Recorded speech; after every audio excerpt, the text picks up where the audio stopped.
ஆனந்தி வந்து ரொம்ப சந்தோஷமா அவங்களோட வேலையெல்லாம் பார்த்துட்ருக்காங்க. அப்போ வந்து குமரன் வராரு. குமரன பார்த்துட்டு ஆனந்தி வந்து அவ்வளோ சந்தோஷமா வரவேற்கிறாங்க. அதுக்கப்புறம் அவங்களுக்கு ஆர்டர்லாம் எடுத்துட்டு வந்து குடுக்குறாங்க. அதனால குமரன் ரொம்ப சந்தோஷமா வந்து ஆனந்தி இவ்வளோ சந்தோஷமா இருக்காங்களே அப்படின்னு சொல்லிட்டு பார்த்துட்டே இருக்காரு. என்ன குணவதி, ஆனந்தி இவ்வளோ சந்தோஷமா இருக்காங்க சொல்லுங்களேன் அப்படின்னு சொன்னோனே, அது ஒன்றும் இல்ல. நான் சந்தோஷமா இருந்தா அவளும் சந்தோஷமா இருப்பா அப்படின்ற மாரி சொல்லிட்டு இருக்காங்க. என்னமோ எனக்கு ஒன்றும் புரியல. சரி நீங்க எல்லாரும் வந்து நிம்மதியாவும் சந்தோஷமா இருந்தா எனக்கு அது போதும் அப்படின்னு சொல்லிட்டு போறாரு. அடுத்து வந்து ஆனந்தி வந்து எவ்வளோ சந்தோஷமா இருக்காங்க அப்படின்னு சொல்லிட்டு வீட்ல வந்து அவங்க ஃப்ரெண்டு கிட்ட சொல்லிட்டு இருக்காரு. அப்போ இங்கே வந்து என்ன பண்ணுறாரு, ஆனந்தியை பற்றியே நினச்சிட்டு அப்படியே யோசனை பண்ணிகிட்டே இருக்காரு. ஆனந்தி எவ்வளோ பெஸ்ட் இல்லை அப்படின்னு சொல்லிட்டு எல்லா விஷயத்தையும் யோசிச்சுட்டு இருக்காரு. அவங்க அண்ணன் வந்து கேட்குறாரு, என்னடா ஏதோ யோசனையில் இருக்க அப்படின்னோடனே, இன்னைக்கு நான் ரொம்ப ரொம்ப சந்தோஷமாக இருக்கேன் அப்படின்றாரு.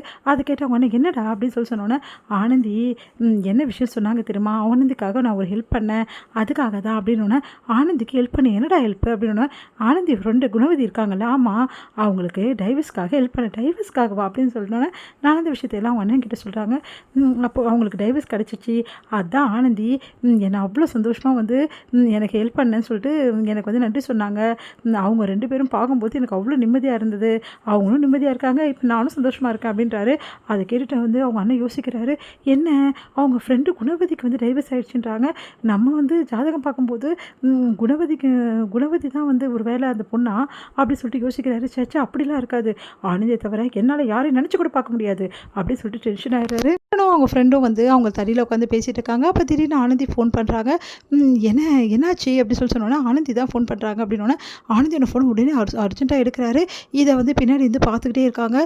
என்ன 2 பேரும் அவ்வளோ சந்தோஷமாக இருக்காங்க, ஆனந்தி ஃபோனுன்றாங்க, என்ன நடக்குதுன்னு ஒன்றும் புரியலையே அப்படின்னு சொல்லிட்டு அங்கே வெண்பா வராங்க. வெண்பா வந்து பார்த்துட்ருக்காங்க.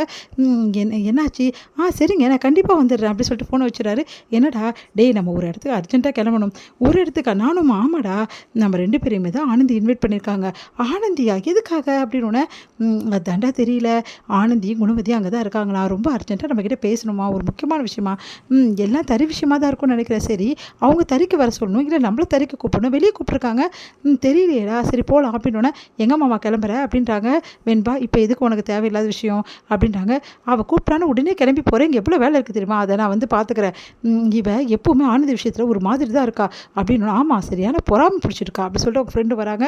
வெண்பா செமைய டென்ஷன் ஆகிறாங்க. நானும் பார்த்துன்னு தான் இருக்கேன், ஆனந்தி ஓரையம்மாம்மா, நான் விடமாட்டேம்மாம்மா, எப்படியும் ஆனந்தி வந்து உன்னை மயக்கிடுவாளுன்னு எனக்கு பயமாக இருக்குமாம்மா அப்படி சொல்லிட்டு யோசிச்சுட்டு இருக்காங்க வெண்பா.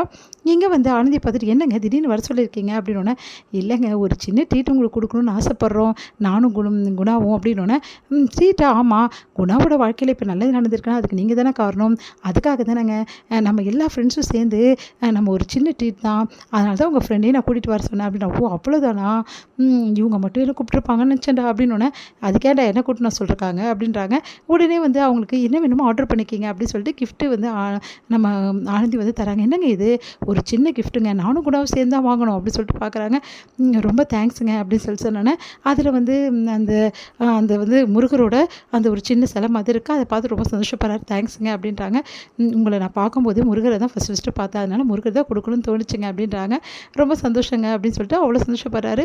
அங்கே எல்லா இடத்துலையுமே வந்து பார்த்துட்டு, சரிங்க எனக்கு கொஞ்சம் திங்ஸ்லாம் வாங்க, ஏங்க எங்கே வாங்க போகிறீங்க, இந்த இடத்துல தாங்க வாங்க போகிறேன் அப்படின்னோடனே, ஏங்க நான் வாங்கி கொடுக்குறேங்க, எனக்கு தெரிஞ்ச கடைகள்லாம் நிறைய இருக்குது, நம்ம எல்லோரும் ஒன்றாவே போய் வாங்கலாம் அப்படின்னோடனே, சரிங்க அப்படி சொல்கிறாங்க குணாவும் ஆனந்தியும்.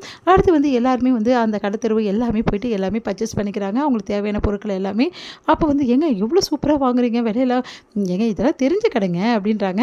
அதுக்கப்புறம் எல்லாமே பர்ச்சேஸ் பண்ணிட்டு, சரிங்க வேறு என்ன வாங்கணும், கொஞ்சம் துணியெல்லாம் வாங்க வேண்டியது இருக்குது. துணி? ஆமாங்க, கொஞ்சம் ட்ரெஸ்ஸஸ்லாம் வாங்கணும், அதை நாங்களே போய் பார்த்துக்கிட்டோம். ஏங்க உங்களுக்கு என்ன வேணுமோ சொல்லுங்கங்க, நம்மளுக்கு தெரிஞ்ச கடை இருக்குது, அழகாக வந்து ட்ரெஸ்ஸஸ்லாம் இருக்குங்க, குறைஞ்ச விலையாகவும் இருக்கும் அப்படின்னா அந்த ட்ரெஸ்ஸஸ்லாம் பார்க்குறாங்க ஆனந்தி. சாரீஸ்லாம் பார்த்து ஆனந்தி போட்டு பார்க்குறாங்க. போட்டு மேலே பார்க்குறாங்க. அதை பார்த்து அப்படியே ஒரு நிமிஷம் தன்னையே மறந்து போகிறாரு. ஆனந்தி எது போட்டாலும் அவ்வளோ அழகாக இருக்காங்கல்ல அப்படின்னு வந்து ஆனந்தியோட அழகில் மயங்கிடுறாரு குமரன்.